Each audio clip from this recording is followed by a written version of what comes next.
Penn State football coach James Franklin recently got candid about this 2023 team in an interview. I hope he wasn't bluffing about how good he thinks they are.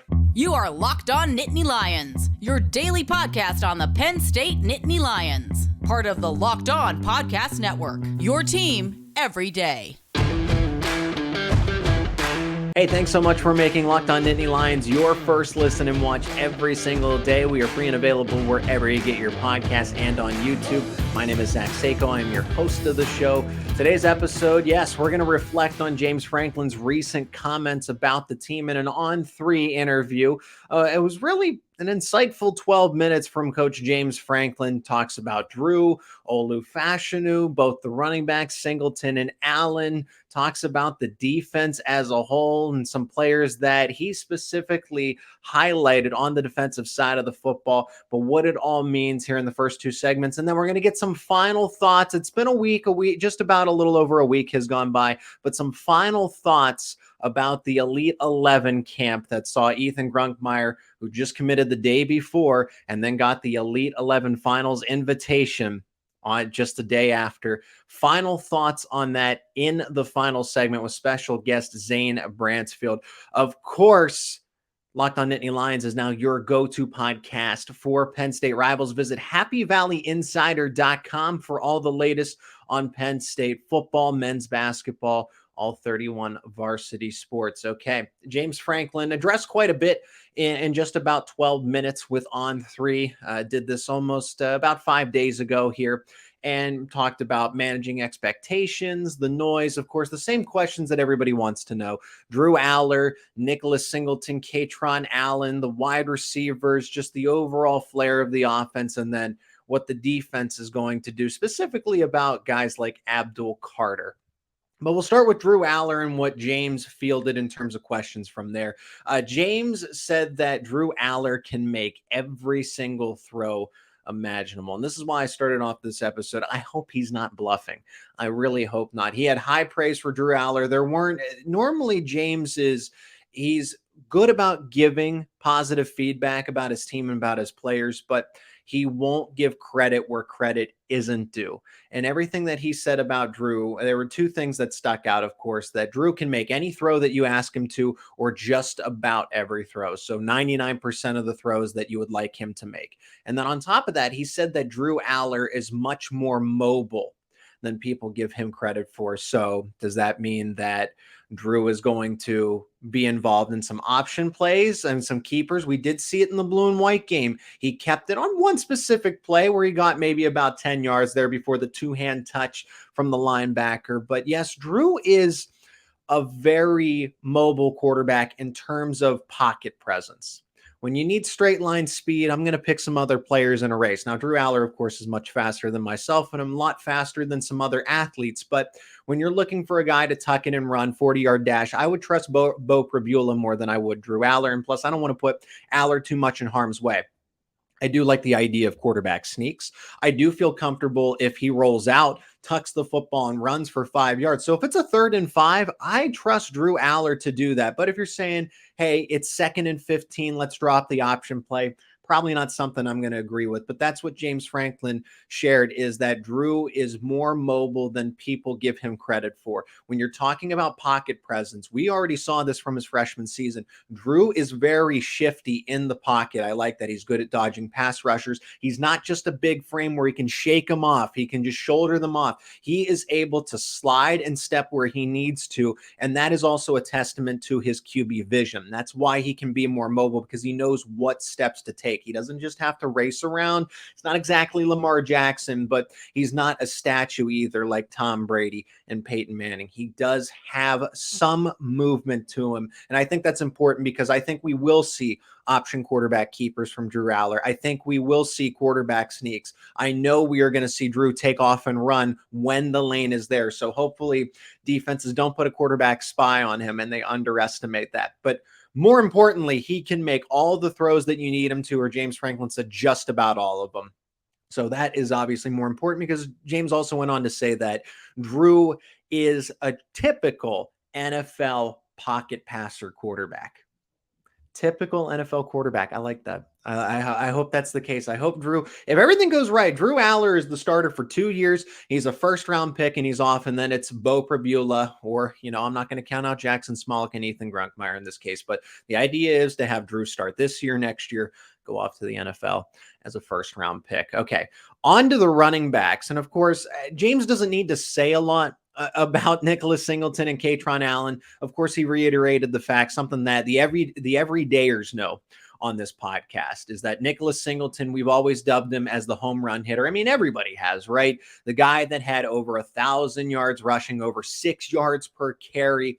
He is the person who's going to give you the big playability. And then he reflected on Kaytron Allen. He said Kaytron is someone that's going to give you a quality 4, 5, 6 yards every single time he touches the football. He doesn't go backwards. He's always falling forward. So they complement each other. That's the important part of this. They are not the same running back. They are two different players that mutually benefit each other. So after the defense is gashed from a long 50-yard run by Nicholas Singleton, boom, Kaytron Allen punches it in for the touchdown because he's the bigger, bulkier back. Now, I'm not saying that Singleton's weak. He can definitely do that as well, but it's thunder and lightning. Kaytron Allen's your thunder, and Nicholas Singleton is definitely your lightning. So the fact that James didn't have a lot to say, I think speaks volumes, because it was pretty straightforward. There's nothing we don't know about these running backs already.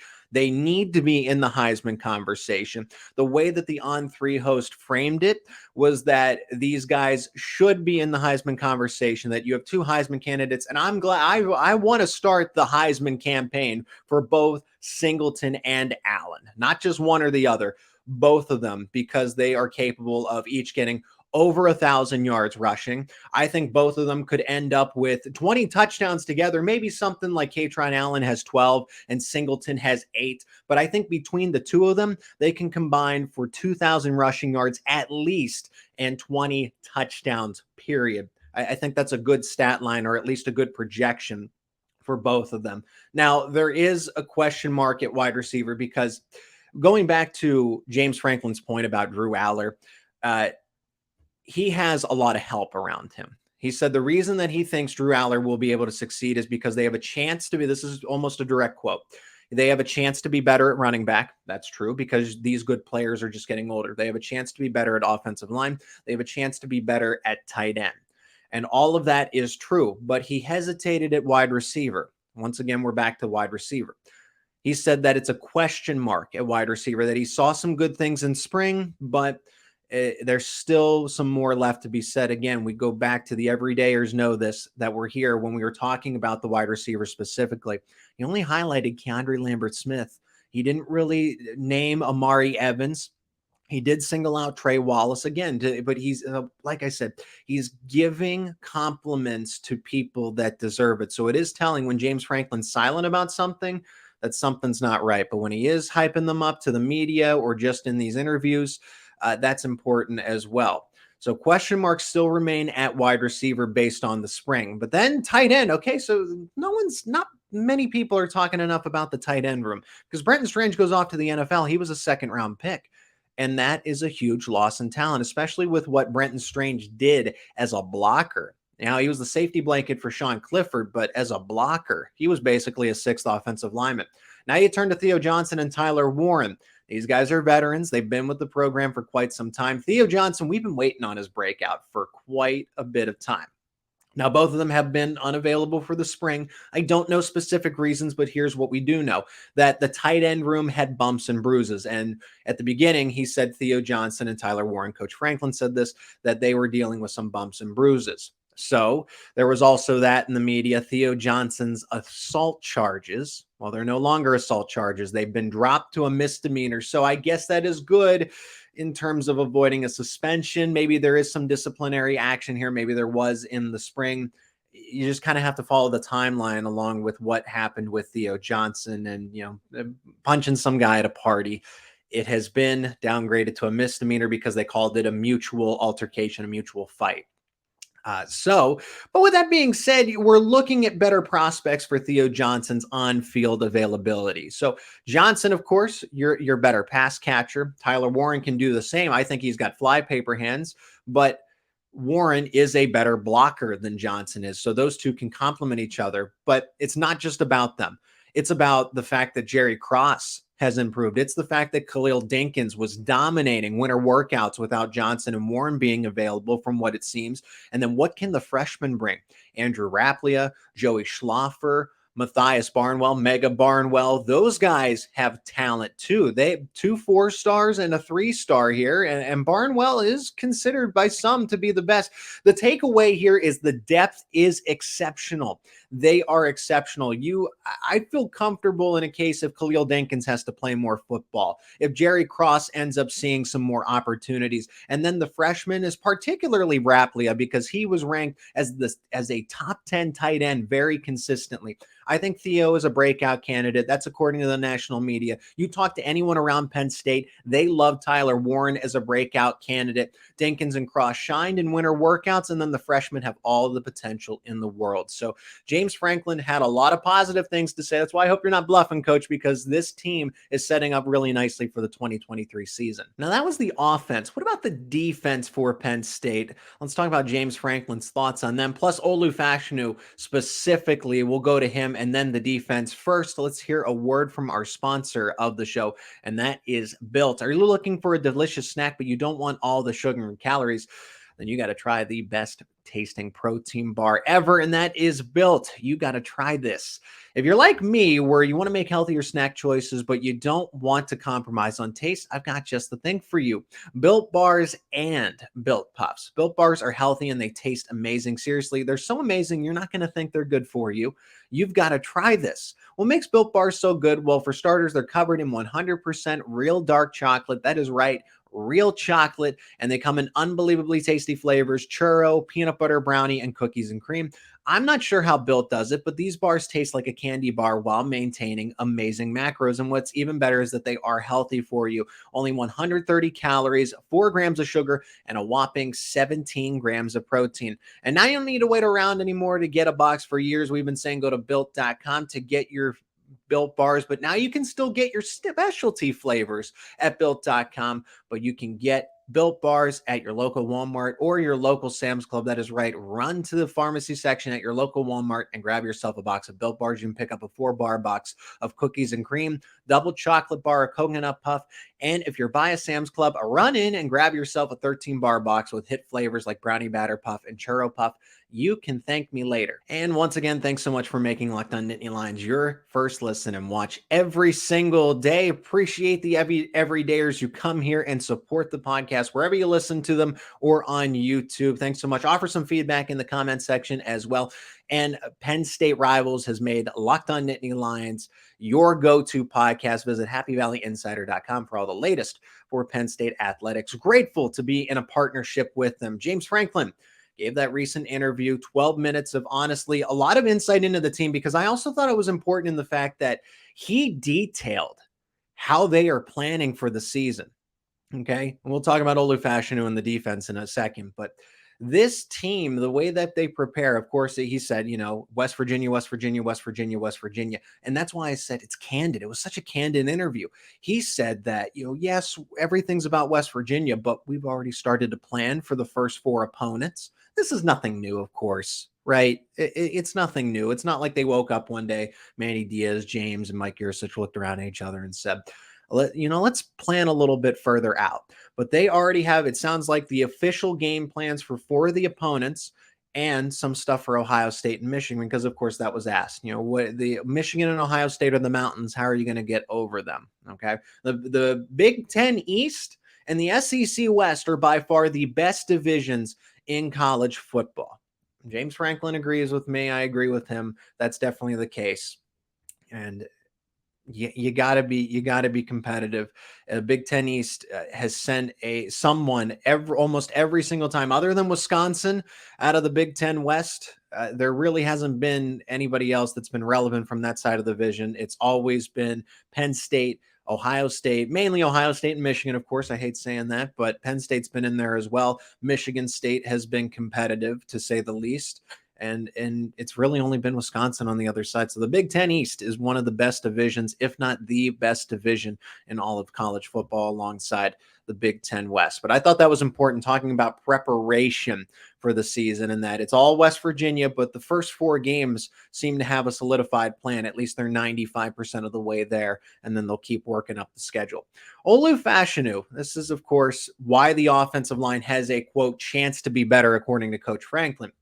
Olu Fashanu came back. Something that, again, I'm going to reference this again. The everydayers have heard this. James Franklin told Olu Fashanu to go into the draft. Let's be honest here. If a good coach, a good system will tell you to do what's best for you. If Olu Fashanu had a chance to go into the top 10 as an NFL draft prospect, Coach Franklin is going to be there championing him, encouraging him to go to the NFL. And that's exactly what he was doing, because he's a great coach. Olu Fashanu declined. Of course, there were some other things involved here. It wasn't just about passing up a top 10 pick opportunity, being a top 10 selection. But Olu and his family, at least this is the way that Coach Franklin said this, and this is what we know from having special guests on in the past, and the way that what Olu was thinking about. Okay, education was a top priority to him. His goal and his family's goal, the plan was to be at Penn State for 4 years and to get his degrees. So that is the fact of the matter here. James Franklin also pointed out that Olu has the highest GPA on the team. He's incredibly intelligent. It shows up on the football field. But we've heard for quite some time that for Olu, his priorities are school first and then football.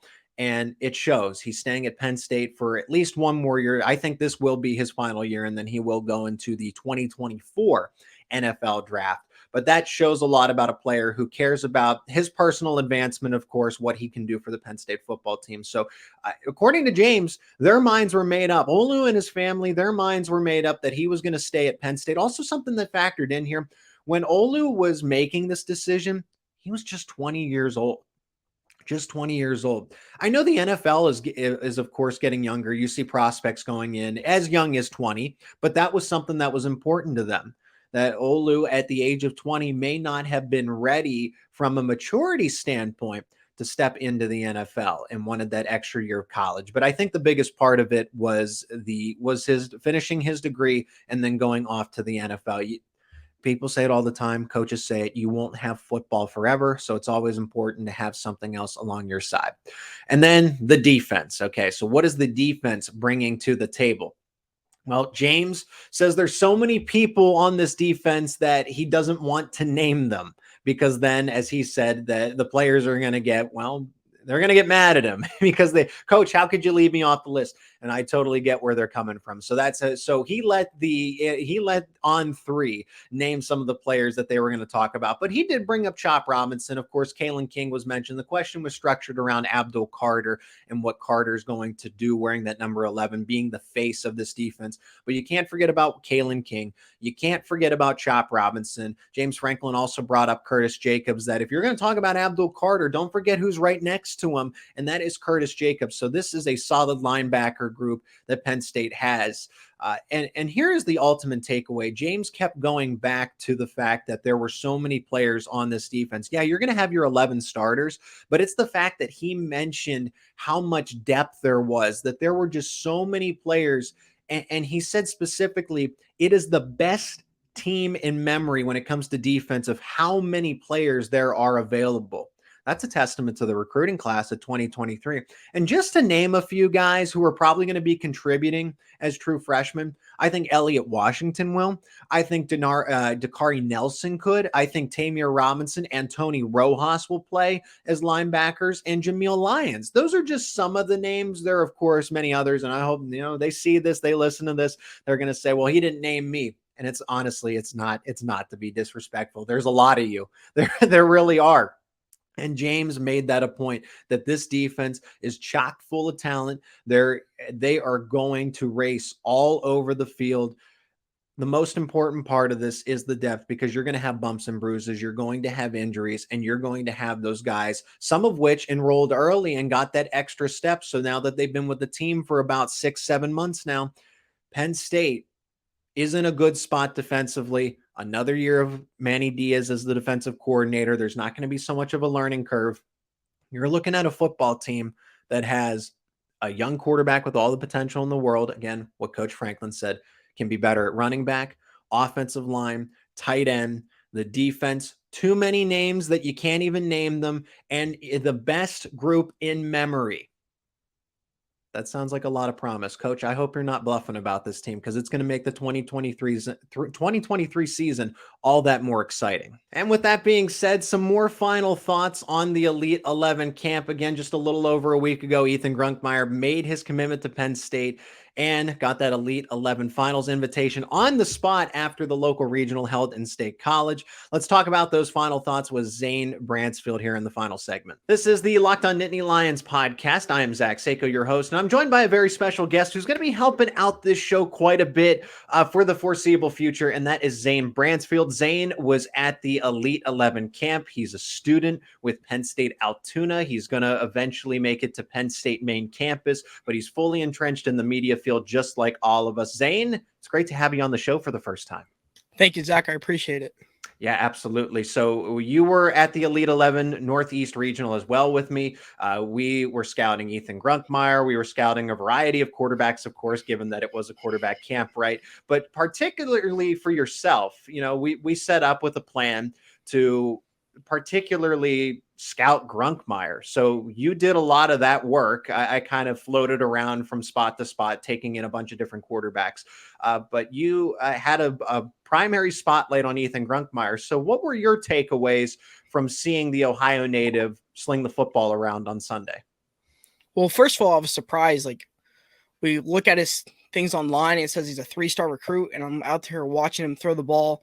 He was in a group with some other good players like Puglisi, who's committed to Georgia, and he was throwing the ball just as good as him, if not better. And considering he got that final nod to go to the final 11, I was like, he's pretty good. But it wasn't just like his throwing power or whatever that made him different. It was like also his athletic ability just in general. It's like he could catch the football like some 5-star wide receivers out there too when he was on like the other lines and stuff.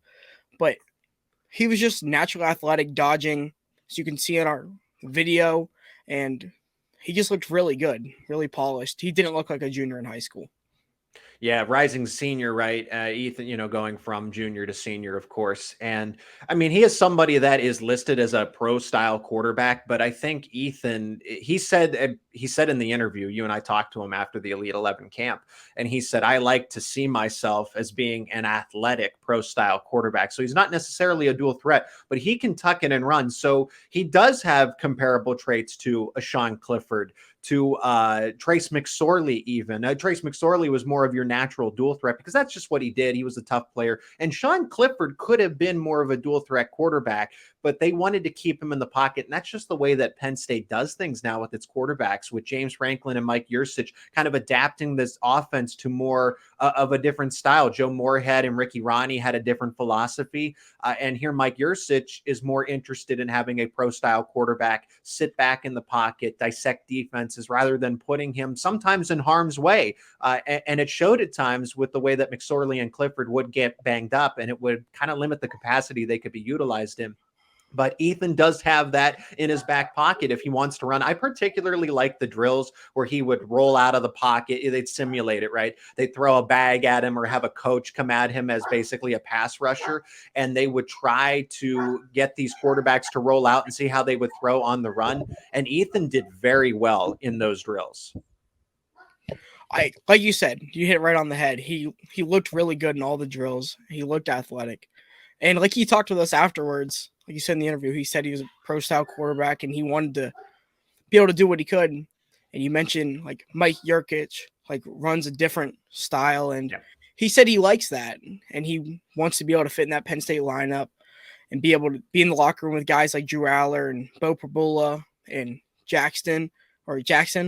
And I think he will fit in. And he may not be that dual threat like McSorley, but he reminds me of Clifford, but I think he's more athletic than Clifford, and I'm excited to see what he's going to do, especially upcoming his senior year, and just follow him and see how he progresses and get better. Well, he got the 8th invite, and for Elite 11, they take 20 quarterbacks across the entire country. So if they felt confident enough to make him the 8th selection, that kind of already tells you. And Zane, you said you noticed that the Elite 11 has him as a top 10 quarterback right now for the class of 2024. So this conversation that Penn State people were having, whether it was fans or just college football spectators, they were saying that, well, Penn State settled and they didn't really get the quarterback that they wanted because they missed on Van Buren or they missed on Kromenhoek, who's down at Florida State. And I beg to differ. I think someone like Ethan Grunkemeyer will be ranked ahead of Michael Van Buren probably by the time that these rankings are finalized or that they're set in, or they'll be pretty close to one another. I don't think there's going to be a sizable gap between the two as prospects. I definitely agree with you. I think he can be higher, especially he was in the same group and I was following him there with Puglisi. Puglisi's a 4-star. And yeah. I thought, now Puglisi's throwing like a bullet every time, but I thought Ethan looked more polished as far as like throwing the ball. The guy would catch it over his shoulder, where Puglisi would sometimes get it behind him, or it wasn't right on target, which isn't against him. It was just Ethan looked really good and polished. And frankly, I don't know where his flaws would be. I'll commend Ethan right now for his accuracy. I think that in terms of zip, in terms of spiral, it is on the money every single time. Accuracy was definitely the best of the camp. And then when we talked to the president, Brian Stumpf, he said that he confirmed what we thought, what we saw with our own eyes, that the coaches said that Ethan was the most consistent out of the group, and it was a no-brainer to give him this offer. I think Puglisi will ultimately get invited to the Elite 11 finals. They're still going to go through all of the regionals that they had and select locations, right? In Texas, Florida, you name it, the Northeast being at State College, Pennsylvania. But Ethan was so good on Sunday that they directly invited him, and that it's not left up for debate is pretty telling, pretty impressive. And Penn State continues to find the diamond in the rough in these classes. Trust the process. And that's been the conversation we've had on Locked On Nittany Lions through this whole thing, right? Yeah, it's disappointing to miss out on Michael Van Buren because you recruited him for 3 years. Yes, Luke Kromenhoek was one of your first choices, but ultimately some dominoes fall another way. But Penn State did get its target, and that's something we want to hit home here on all these conversations that we had, present, past, and definitely the future as well. Zane, it was great to talk to you. Can't wait for other conversations that you and I will get to have in the very near future. Where can people keep up with what you do and your conversations and what you want to talk about when it comes to Penn State football and men's basketball? Well, you can follow me on Twitter at Zane Brancefield, as you can see on the screen. Mm-hmm. And if you stay posted there, or also follow me on YouTube at Zane Brancefield and keep up to date on all the new stuff. All right, fantastic. Zane, thanks for joining another episode of Locked On Nittany Lions here. Can't wait to have you back on. Thanks for the time. Thank you. Hey, thanks so much for making Locked On Nittany Lions your first listen and watch every single day. Make sure you subscribe to the YouTube channel, follow along wherever you get your podcast, share this episode with friends and family, and keep it all right here for more conversations around Penn State football, men's basketball, and all 31 varsity sports.